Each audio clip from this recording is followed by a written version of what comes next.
Hi Rother. The story I've got for you today is called The Runaway Chapati. It's written by a lady called Susan Price.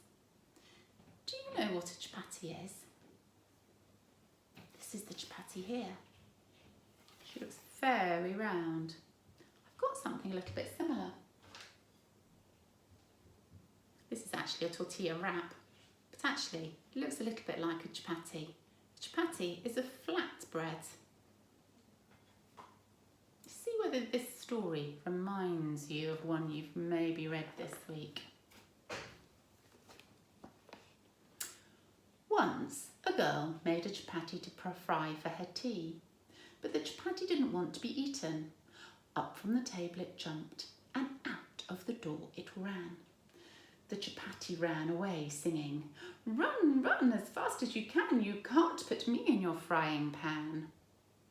Can you see the little girl? She's running after her with the pan in her hand, and there's a speech bubble coming from her mouth.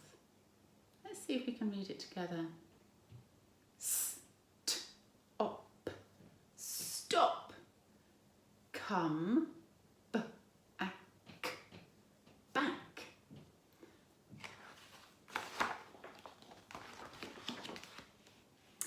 Up the road ran the chapati. A thin, hungry dog smelled it. Stop, come back.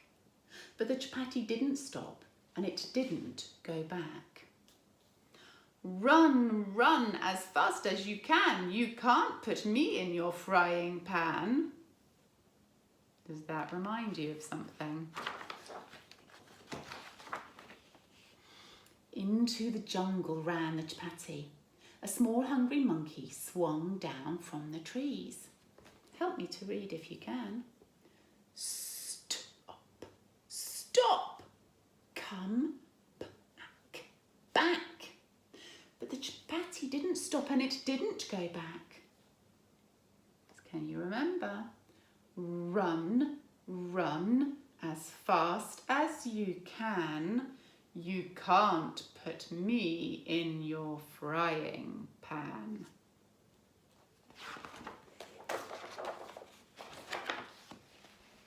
Down to the river ran the chapati. A long, hungry crocodile lay on the bank. Stop! Come back! But the chapati didn't stop and it didn't go back. Run! Run as fast as you can. You can't put me in your frying pan.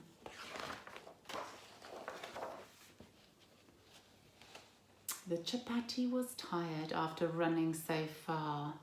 A big hungry tiger looked out of the jungle. "What's the matter?" it asked. "Everyone wants to eat me," said the chapati. "Come with me," said the tiger, "and I'll hide you." The chapati went with the tiger. Does this remind you of a fox in another story? The girl, the dog, the monkey and the crocodile ran up shouting, "Stop! Come back!" They looked up, they looked down, and they looked round and round, but they couldn't see the chapati. "Where is the chapati?" they said. The tiger came out of the jungle licking its lips. "The chapati's gone where you'll never find it," said the tiger. "Where has it gone?" asked the girl. "Come with me and I'll show you," said the tiger. Away they all ran. None of them wanted to go where the chapati had gone. Would you? I don't think I would have wanted to have gone where the chapati had gone. Did that remind you of a story? I bet you've guessed it, haven't you? It's very similar to the gingerbread man. It's got lots of things that are the same, but it's set somewhere quite different. The gingerbread man was set in a farmyard, which could have easily been this country. But this one wasn't, was it? Can you remember the kind of animals that we saw? They weren't animals that we'd have seen in this country, were they? We don't see monkeys swinging through the jungle or snakes coiled around the branches. And we certainly don't see crocodiles along the river.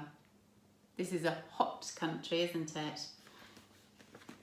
I wonder if the little girl gives you some clues. She has got a bindi on her forehead. She's got beautiful gold earrings, hasn't she? The story is set in India. You might be able to find out a bit about India. Maybe you can find out whereabouts it is on a map or a globe. Perhaps you can try some Indian food. I've got some here that I might be trying later. I've got some naan breads and I've got some poppadoms. Maybe I'll have some curry a bit later on. If you get the chance, you could have a try of some Indian food as well. But what I'd like you to do now is to go and get your whiteboards and pens, because what we're going to do is see whether we can write a list of the animals that were in the gingerbread man and the animals that were in the Runaway Chapati. See if we can sort some of the things that are the same, some of the things that are different. Okay, so I've got my board ready, my whiteboard pen. What I'm going to do is draw a line down the middle. So I'm going to have one half that's the gingerbread, it's half, and one half that's the chapati. Now, gingerbread man is such a long word that actually I'm not even going to try and write it. I'm just going to draw me a quick picture of the gingerbread man to remind me that that's the gingerbread man side. The chapati side, actually I'm thinking I might have a go at writing that, because just remember we learnt the ch diagraph a couple of weeks ago. I think I'm going to have a practice at writing that ch. This goes round like that for the curly cur, and then my it's taller, isn't it? That makes the ch sound. What else can we hear in ch app? Ch app. It's a sound, isn't it? Next, up, background, up, and exit. Ch app. Down below and round. So I've got chap, t. It's another sound, isn't it? T. I can hear the t quite clearly at the end there. E. Now, that sounds as if it should be two E's to make that long E sound. But something is stopping me writing that.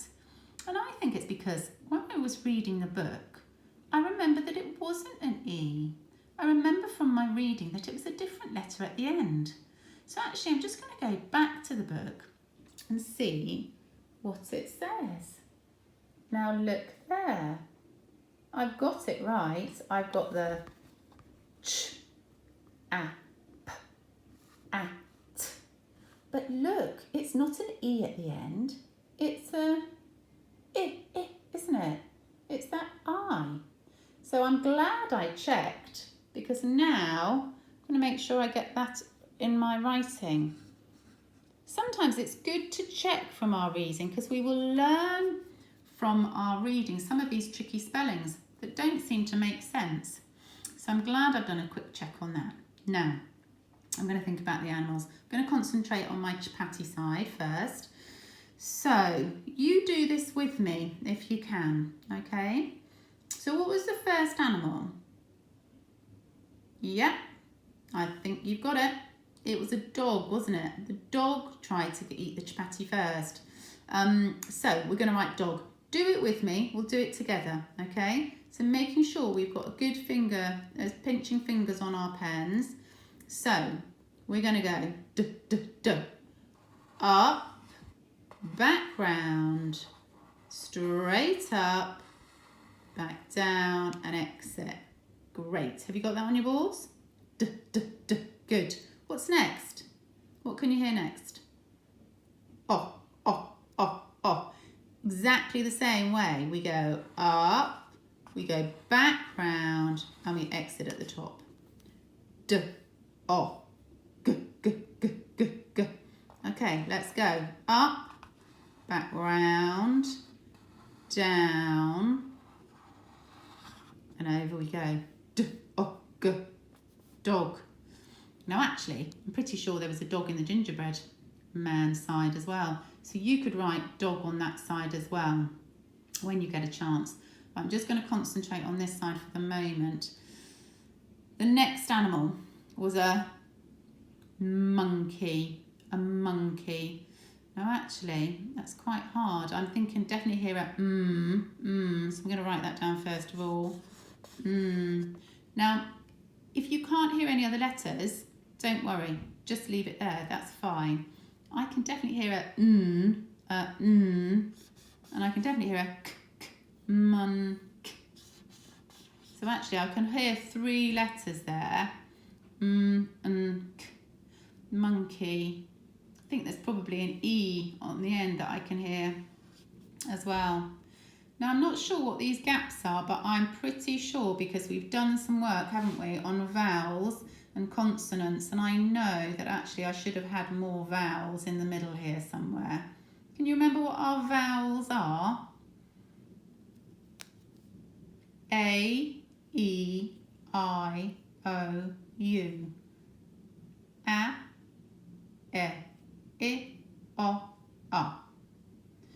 So we know that every word has to have a vowel. So if I go back to dog, it's got O is the vowel in it, hasn't it? And the other 2 are consonants. So I know that actually I haven't got this spelling right. But actually I'm not going to worry. That's absolutely fine. I know that I can read that back because I've used my phonics to really get the sounds in place. I think that's great. So I'm just going to carry straight on and do the next word. Now, what I would like you to do is try and finish both sides of your lists and see what animals are the same and what are different.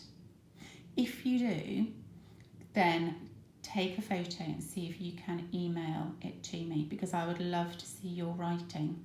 Remember, on whiteboards, we can rub it out, we can start again, it doesn't matter. Just have a go. And if you just manage to get a couple of letters down, perfect. It's all about your own writing, okay?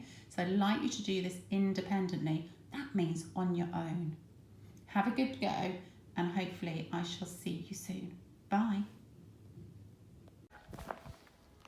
So, Rother class, do you think this little Foxy Loxy would eat a gingerbread man? She's not very well, this fox. We think she's got a broken leg, so she's very, very, very tame. Have you eaten a gingerbread man?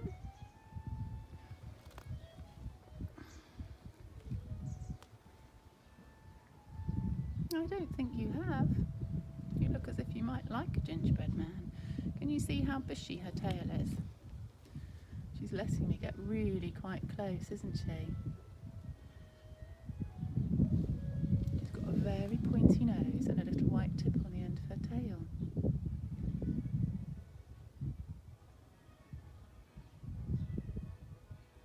She's rather beautiful. You don't often get this close to a wild animal. There we go, little fox. I think she's just enjoying a bit of sunshine. I think I'll leave her.